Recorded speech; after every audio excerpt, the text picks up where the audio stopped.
A warm and pleasant good morning to everyone. This is Tanya Chandna from Honest Chemistry 2nd Sam. Today I am going to explain the topic of osmoregulation. Osmoregulation refers to the maintenance of constant osmotic pressure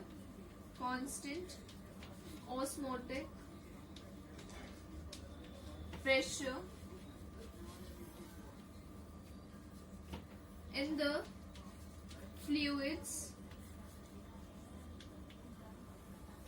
of an individual.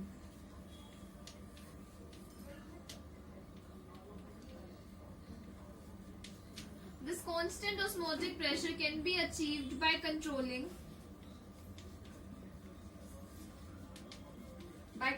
the concentration of water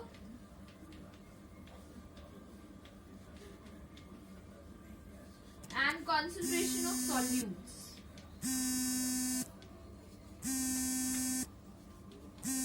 Now the solutes can be the salts, sugars,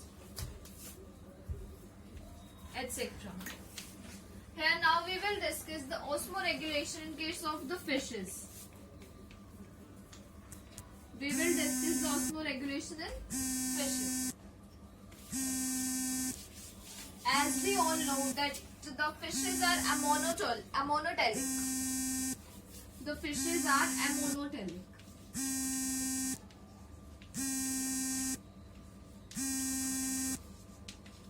It means that they excrete ammonia as the nitrogenous waste. Now let us see that in case of the freshwater fishes,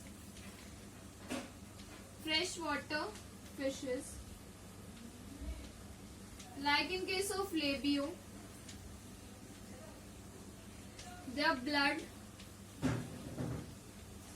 is hypertonic than the surrounding water. The blood is hypertonic than the surrounding water.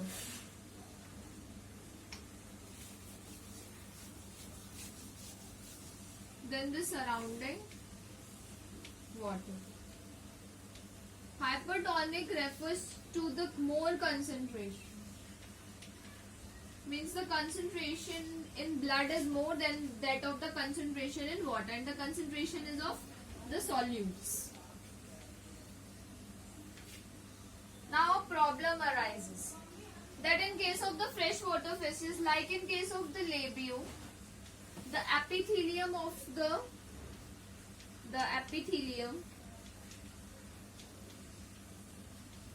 the gills,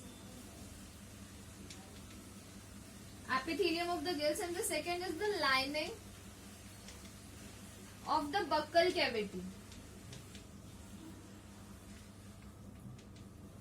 These both are permeable to water. As they are permeable to water means they allow the entry of water into the blood. Due to the entry of water into the blood, the hypertonicity gets destroyed and the fishes regularly get rid of this water entering into the blood. So now there was a mechanism due to which the hypertonicity remained maintained in the blood of the fishes. This was the presence of numerous glomeruli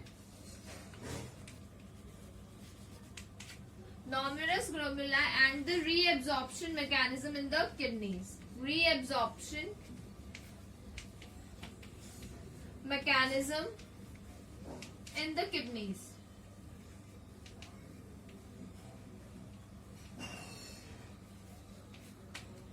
Glomeruli are a group of capillaries. These are the group of capillaries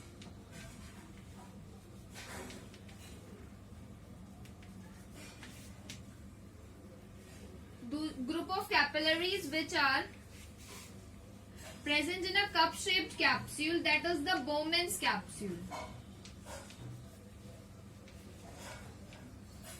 It is a cup-shaped structure. Cup-shaped structure.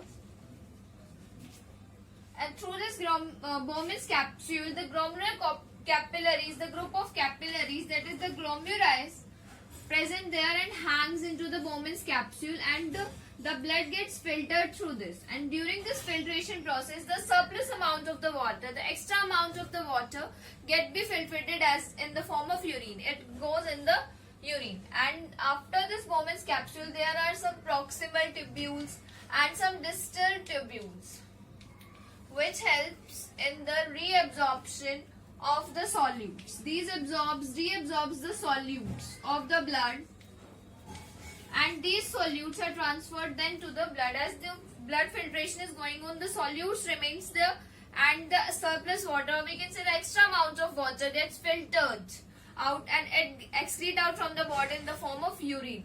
And in this way, as the solutes are reabsorbed by the proximal tubules and the distal tubules, these remain in the blood, and in this way the hypertonicity of the blood is remained as the water moves out and the solutes remain in. So it was about the osmoregulation in fishes. Now let us see about the migration.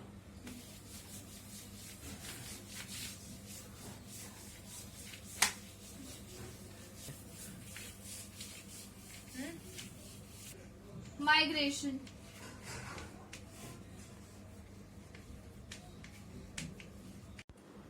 Now migration. Migration refers to the movement of large number of individuals from one place to another. It can be in search of food, for their reproductive ground. It can be for in the search of their spawning grounds, or it can be from the protection from the extreme weather conditions, or can be from the extreme stressful conditions. The migration in fishes. We will discuss here the migration in case of fishes. When large number of fishes move together socially, then this process is known as shoaling.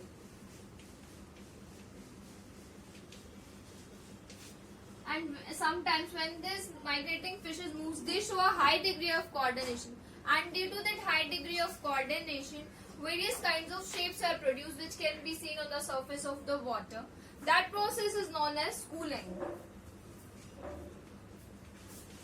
That process is known as schooling. Now, the migration in fishes is classified into two types on two bases. That is, first on the basis of habits, second on the basis of habitat. Habitat refers to the place where the fishes live. The fish will live in the fresh water, or it can live in the marine water. The fish can be a freshwater fish as well as marine water. These are the two bases. Now let's discuss it one by one. On the basis of habits and on the basis of habitat, the migration is classified into the 7 types. First one is feeding migration.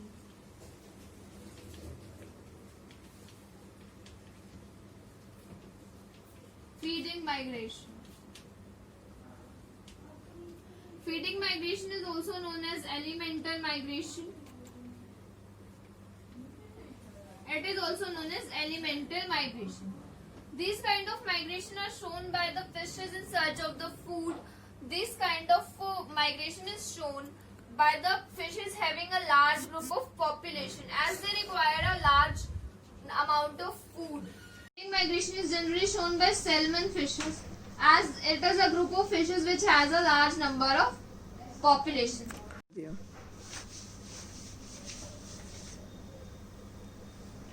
Now, first type of migration was feeding. Feeding migration. Second type of migration is spawning migration. Spawning migration is generally shown by the fishes during their breeding season. During their breeding season, some fishes require the spawning ground, which is far away from the breeding ground. Spawning ground refers to the place where the fishes lay their eggs. So these requires a spawning ground. The example of these fishes is like eels. The example is eels. Third kind of migration is juvenile migration. Juvenile migration. In this kind of migration, the larval stages of fishes, larval stages move from one place to another in search of food. The migration is for a very large place. The larval stages of the fishes move from one place to another. The distance is very large. In case of juvenile migration and in case of feeding migration, in both cases the food is the requirement for which the fishes migrate. But in case of juvenile migration, the larval stages are also included, but in feeding migration, larval stages are not included. Fourth kind of migration is recruitment migration. Recruitment migration. In this kind of migration, a large number of larval stages of the fishes move from their nursery habitat to the habitat of the adult. Nursery habitat refers to the habitat where the egg laying process and the development up to the larval stage takes place. As they move from their nursery habitat to the adult habitat, it means that they are moving in search of the nutrients. In some kind of fishes, the situation is there that they require different kinds of nutrients during their larval stages, and at the kind of the adult stage, they require different kinds of the nutrients. So for that, they undergo the migration. Like in the example of the eels, the larval stages of the eels are in the marine form, but they migrate to the freshwater forms when they become the adult. At the adult stage, they migrate to the freshwater fish, freshwater bodies, or become as the freshwater fishes. Now, the fifth kind of migration is seasonal migration. Seasonal migration refers to the migration which depends on season. Some fishes can withdraw high summer season, high summer conditions. Means if the weather is very hot, they can withstand it. But some fishes can withstand some higher colder conditions. This kind of migration basically depend upon the weather conditions. If the migration is that the Arctic fishes move to tropical area during the extreme weather conditions. The sixth kind of migration is overwintering migration. Overwintering migration. This kind of migration is also known as the hibernation. This is very common in fishes because in this kind of migration it is a life form. It is a part of the life form of the fishes. This kind of migration reduces the normal functioning of the fishes. During this migratory period, the normal activities of the fishes gets reduced. The seventh kind of migration is shore-hort migration.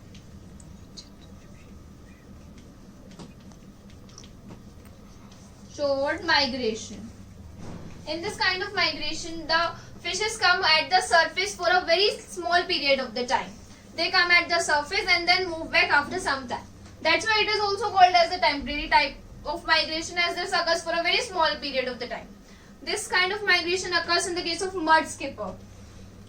In case of mud skipper, it was all about the migration on the basis of the habits. As we have discussed earlier that the migration is classified on two bases. Firstly on the basis of habits and secondly on the basis of the habitat. So we have discussed the seven kind of migration, that are the feeding migration, spawning migration, juvenile migration, recruitment migration, seasonal migration, overwintering migration, and the seventh one was the shore-hort migration. These kinds of migration were on the basis of their habits. Now let us discuss the migration on the basis of their habitat. On the basis of habitat. Habitat refers to whether the fish is freshwater fish, it is freshwater fish, or it is marine water fish. It is marine fish. Marine water living means the fish mostly completes their life cycle when it lives in the fresh water, it lives in the marine water. The first kind of migration on the basis of the habitat is Potamodromous migration. First kind is Potamodromous.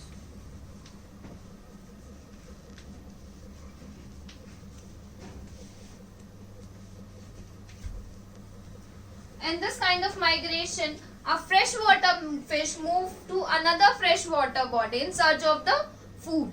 In this case, only a freshwater fish move from one freshwater body to the another freshwater body, not to any other, the habitat will not get changed. It means if it is a freshwater fish, it will remain in the freshwater only. It will not go in the marine water. It is shown by almost 8,000 species. So such kind of migration. It can be in search of the nutrients. If the freshwater body in which the fish is living, if it is not having the proper nutrients or the food, it just migrate to the another freshwater. The second kind of migration is oceanodromous migration. Oceanodromous migration. The oceanodromous migration is just reverse of the potamodromous migration. As in case of potamodromous migration, a freshwater fish is moving to another freshwater body. In this case, a seawater or we can say a marine water fish moves to another marine water body. This is also in search of the food or for getting the proper amount of the nutrients. This kind of migration is shown by almost 12,000 species. Almost 12,000 species on oceanodromous migration. Third type of migration is diadromous migration. Diadromous migration. In this kind of migration, in diadromous migration, a seawater fish can move to a freshwater body, or a freshwater body will come to the marine water. In this case, the reverse of both these potamodromous and oceanodromous occurs. As in this case, osmotic barriers will be there. As a seawater fish will move to the freshwater body, then the osmotic pressure will create some barriers, and so in diadromous migration will shown by only those fishes which can overcome that osmotic barrier. In these cases, in case of the potamodromous and in case of the oceanodromous, there was no osmotic barrier. That's why a large number of species they're showing these kinds of migration, but in this case only 120 species are showing such kind of migration, because in this case osmotic barrier must be overcome for the survival. As we know that the fishes migrate in search of the food, means they enhance their nutrients or their ability to survive. So only these kinds of fishes which can survive in that condition also, means if a freshwater fish can survive in marine water also, then in that situation only it will show the diadromous migration. The fourth kind of migration is catadromous migration. Catadromous migration.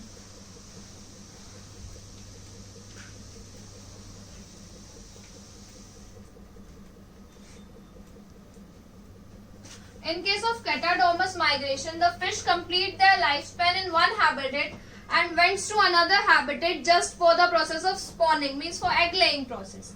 As we have seen earlier also that some fishes requires different habitat for the egg laying process, for the spawning. So in catadromous migration, the fishes migrate from one habitat to the another habitat just for their spawning process. After the spawning process, they reach back to their normal habitat. Fifth kind of migration is anadromous migration. Anadromous migration. In anadromous migration, the fish complete its life cycle, means it lives during the adult stage in one habitat and goes to the river water. Goes to the river water for the completion of the larval stages, means for the spawning process it requires the river water and it goes there. The sixth kind of migration is latitudinal migration.